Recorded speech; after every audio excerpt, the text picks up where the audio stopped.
Welcome back, baseball family. Let's wrap things up this week. Let's talk about this new 30 for 30 released by ESPN called Long Gone Summer. And I think it's an interesting topic. It was the 1998 home run race. Um, Honestly, I don't know about you, Kyle, but as I watched this, um, I remembered more than I thought about that summer. I was 12 years old, born in 86, 12 years old, 1998. So I was obviously at an age where I'd remember things like that, but I mostly what I remember was watching Sports Center after all those games were completed because that was one of the busiest summers for me for baseball. I was playing on three teams at the time, and so I pretty much played baseball till like the end of August, which was fantastic. I'll be honest with you, tons of fun.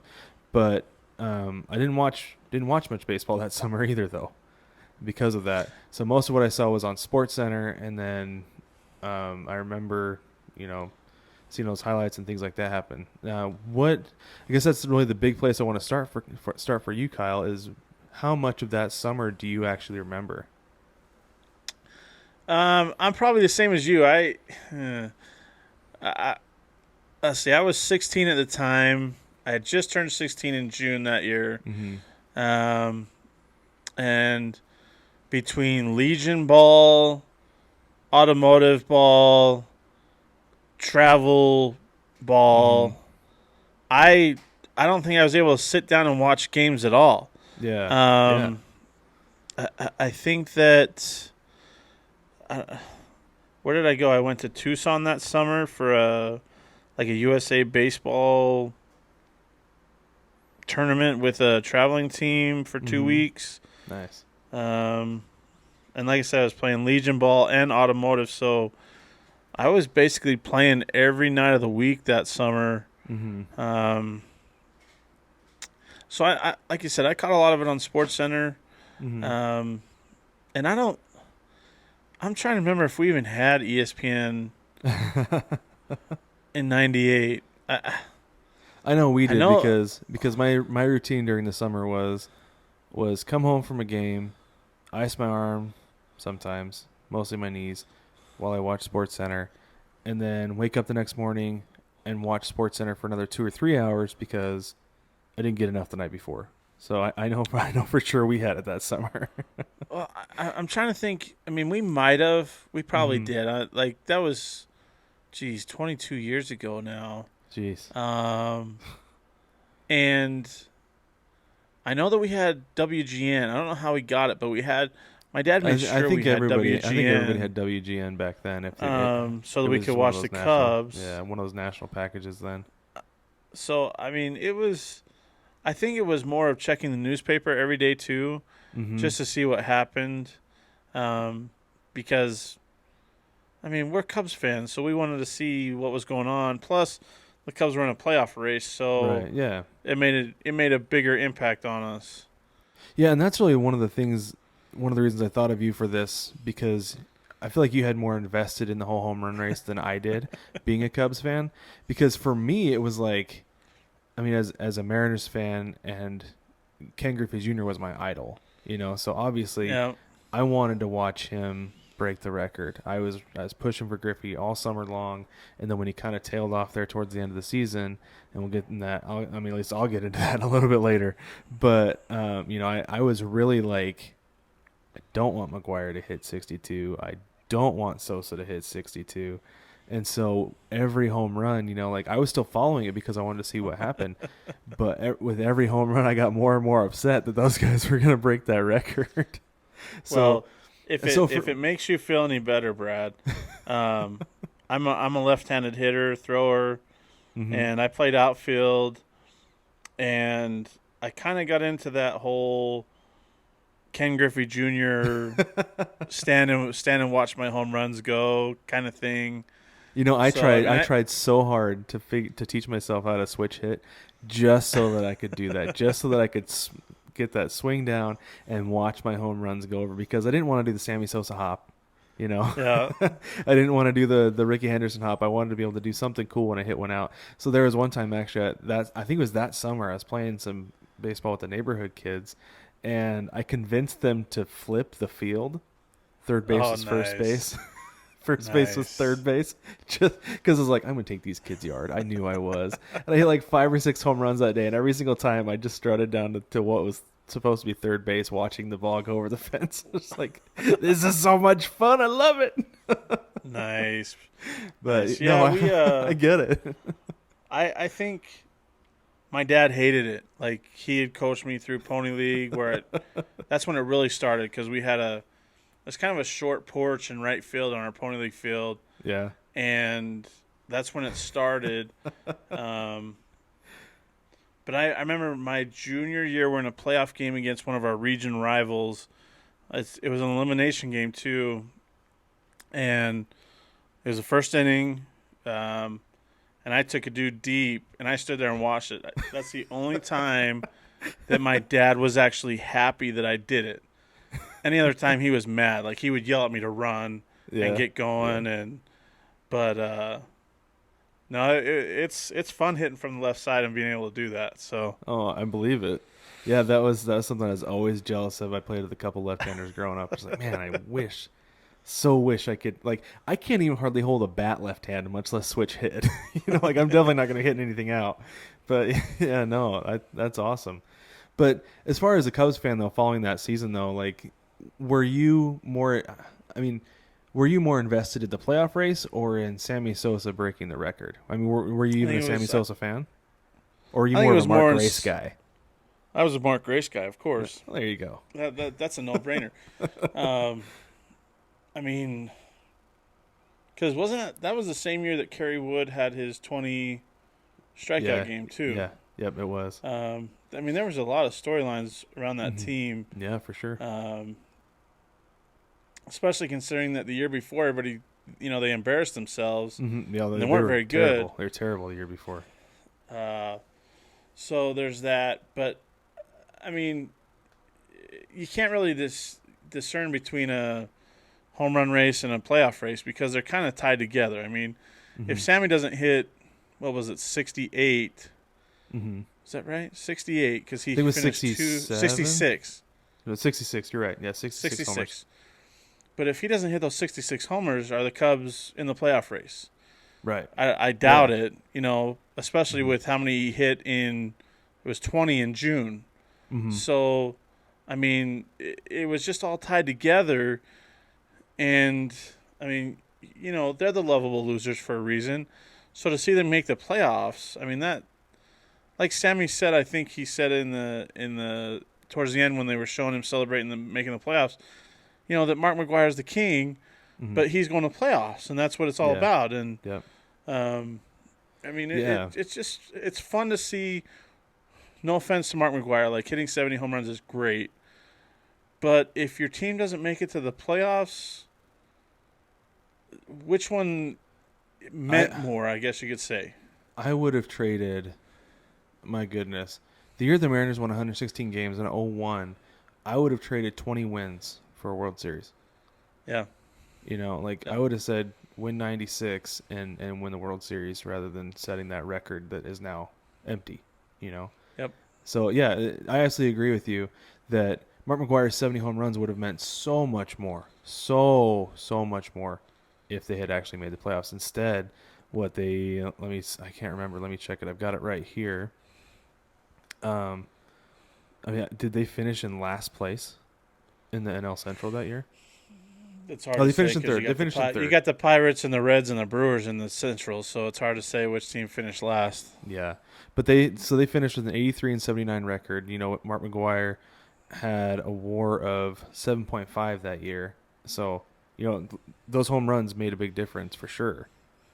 So It's don't get me wrong, like to break that record is amazing because that's one of those records that you thought would never be broken. hmm And now, in my opinion, the record that'll never, ever, ever even come close to being broken is Cal Ripken's Ironman, no record chance. of Yeah, and 2000. What is it? that's 2,131 straight games that he played in.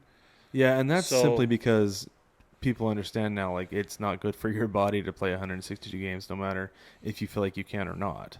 well, I have other So. thoughts on that for another day, but um, but yeah, you know, it just, I think it meant more. It's a great accomplishment, great record, like we said. And I'm a big Mark McGwire fan. Like, I'm happy that he broke it because, nobody thought they ever would. Hmm. But for Sammy to, I mean, he broke the record too, technically, and his Right. team went to Yeah. the playoffs. So either his home runs meant more to the Cubs than Mark McGwire's, or they had more of an impact on the Cubs' season than Mark McGwire's did. Um, people might scorn me for saying that, but it's the truth when the Cubs went to the playoffs. Right. Because I'm 100% sure that without his 66 home runs, the Cubs don't go to the playoffs that year. I agree with you. Yeah, because I'm sure there were times when those home runs came late in the game when they needed them, or were the jolt at some point during a game to turn things around. Because Yep. I always call home runs rally killers because it kills the moment, but it does a lot to carry momentum later in the game. Right? True. Like if True you're that. if you're completing a home run, if you're like closing out a rally with a home run, there's no better way to do it because later we've got lightning, boys. Like, come on, like that's the way I always felt with home runs. Is It's that true. yeah, we've got to start this rally over, but we've got momentum going to the next inning, and they do not. So Well, the best part about that season from watching that 30 for 30 wasn't that they hit so many home runs. It was that people came to watch two guys that weren't even on their favorite team. Like hmm people probably never watched baseball before hmm that season when they got to see these two guys put on a show. They even mentioned it that these guys would go to other ballparks, and those ballparks which are never filled would be full, so be they could full just for see batting Mark practice. McGwire or Sammy Sosa. Yeah. Yeah, and So and it's like they say too. Like, unfortunately, that's what it took. But that saved baseball after that strike, after the '94 strike, and there were a lot of people who left. That's what brought it back because people want to see the home runs. Like now, it is we're kind of dull to it. But at the time it was like, oh my gosh, you've got something yeah, to cheer for. They had a scene in the doc where they were talking to kids in school, like, are you going to watch tonight? Because Mark McGwire could break the record tonight. That this could happen. This is a big deal. It's a record that's yeah. been around for at the time 37 years. So, are you going to Is it watch? is it bad that as I was watching that, um, that a couple times some of the balls that they hit, I'm thinking, people don't want to focus on this, but I'm thinking, would he have hit that if he wasn't on roids? Uh huh. Or was Sammy using maybe a corked bat because we saw, what was it, a couple of years later he got suspended for using cork in his bat? Yeah. Um, because some of those shots were mammoth Oh, they were shots. huge. Like Mark McGwire lived in the upper deck. Yeah. Absolutely lived in the upper deck. And I've actually had that same thought. Brig and I have touched on that a little bit. So it's 2003 that Sammy Sosa was suspended for using a corked bat. Right? And like we that was actually one thing that I was a little bit disappointed with this whole thing was that it didn't dive deeper into Mark McGuire's steroid use, right? Like the fact that technically it wasn't illegal because they weren't testing for it. Right. If you if he came out and somehow they found out that he was, he'd be scorned, but he wouldn't be in trouble. Um, they I think they spent a total of about 10 minutes of the hour and 44 minutes Right. on steroids. So I would have Yep. liked to have had them talk a little bit more about that. Um, that would have been nice. But I've always wondered though, was Sammy Sosa using a corked bat that year? Because like I Yeah. said, we came out in 2003. He said it was a batting practice bat, which I don't buy because everybody, your bats. That was a home run race that was fueled by steroids and potentially a corked bat. But Well, that it is unfortunate, but you listen to the crack of the bat on some of those home runs that they showed on the documentary, and you're like, that doesn't sound normal. yeah. But Well, it's like there was a couple for Sosa's. Was like that sounds like a little bit of a hollow bat. Yeah. yeah, right? I Yeah. mean, I'm a Sammy Sosa fan. I'm a Chicago Cubs fan, and that's hard for me to say because, Yeah. like, you know what the sound of a real bat sounds like, It's very even when they get on the distinct. barrel, and you're like, that doesn't sound like that at all. And I had that thought, but the other thought that I had was that those guys were so strong from steroids that they could miss a ball and it will go out. Yep. You know that they could hit the ball off the end of the bat, it could crack the bat, and that could go out. But then again, that's a distinct sound too. Yep. If you know what that sounds like, you can hear it at a game. You can even hear it sometimes on TV. But yeah, his bat definitely said they say that the ball sounds different coming off a guy's bat. It sounded a little different coming off Sammy Sosa's bat, and I don't think it was because of Absolutely. his level of pop. I think you've got something there that we don't know because he never shattered a bat. But Well, and with McGuire, I mean, the dude was just so strong that he could swing all arms and still get one out, and yes, hit it a mile too. well, Like it wasn't. yeah, he and I didn't ever realize how tall he was because he was so bulky. He always looked a little bit shorter to me. But Right. earlier this year, I watched the 1988 World Series, and I was like, oh, geez, he's 6'4". He's huge. So the height combined with the stacks upon stacks of muscle, yeah, like if he gets those long arm extended, he's got the leverage. He's gonna hit the ball out. Plus, he was so strong that there was no chance. Like my wife noticed, she's like, gosh, his shoulders are like slumpy. I was like, it's because his traps are huge. The Yeah. guy was on steroids and his traps are enormous. He looks like Bane from The Dark Knight Rises. Like, Well, what did they say in the documentary? They said he had like back muscles that most hmm people don't even know they have. yeah, because he was just that big, Oh. and to think that for the world to think that he wasn't on steroids there, I think it was just naivety and ignorance. But I mean, you go back and watch those games. You watch that one. I watched that 1988 World Series game. I watched the Kirk Gibson game, and you see Jose Canseco there. It's like, oh yeah, that dude was juicing. Because I made the comparison then. I was like, they looked like Kronk from The Emperor's New Groove, and Mark McGuire looked a lot like Kronk from The Emperor's New Groove too. Like just Yeah. shoulders were like as wide as a doorway, and then he was like a 32 waist. Just like total. He's huge, just enormous. Well, yeah. I mean, and then you see Barry Bonds a couple years later, and you're like, hmm It was yeah, this funny. is. There was something they showed in the doc. It was one of the they showed, I believe it was a Mark McGuire home run against the Giants, and they showed Barry Bonds in the outfield looking super salty, and I was like, and that's where he got the idea. That was Yeah. the beginning of Barry Yep. Bonds right there, Well, it's because just it so was. I'm like I'm sorry that I know people don't like to talk about this subject, but when you look at Barry Bonds when he was with the Pittsburgh Pirates, and even at the hmm beginning of his stint in San Francisco, Yeah, and then you see him at the end, yeah. there's no way that you can say that these guys weren't on roids because you hmm don't get that big that quick and that strong that quick. I'm sorry, I you feel like you just just don't get don't. that big period without it. Yeah, They're and I they were mean, larger than life. They're but it's huge. like you said, they weren't testing. hmm So, I mean, what are you going to do as a baseball player? You got to keep up and hmm keep playing at a high level, Yeah. and that's what they did to keep playing at a high level. Exactly, and it let him play for a high level the whole entire season because that's what I mentioned earlier about how Griffey kind of tailed off at the end, and I think Yep. it's because he wasn't using steroids that he's so busy hitting home runs and trying to carry this not good Mariners team that he got worn out. That He he hit kind those of ran dog out of days of gas. summer, and he was done. Yeah, yeah, and that's one of the things they talked about too. They hit the dog days of summer, and guys start to wear out. The Mark McGuire struggled during that time typically, but that year he didn't really. He kept going, kept hitting him out. Well, Sosa kept and you hitting him think out. about it.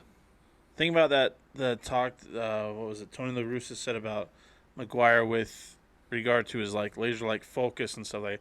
hmm Steroids help with that because you hmm are on top of your game and you're gonna stay focused on what you need to get done. And um, Yeah.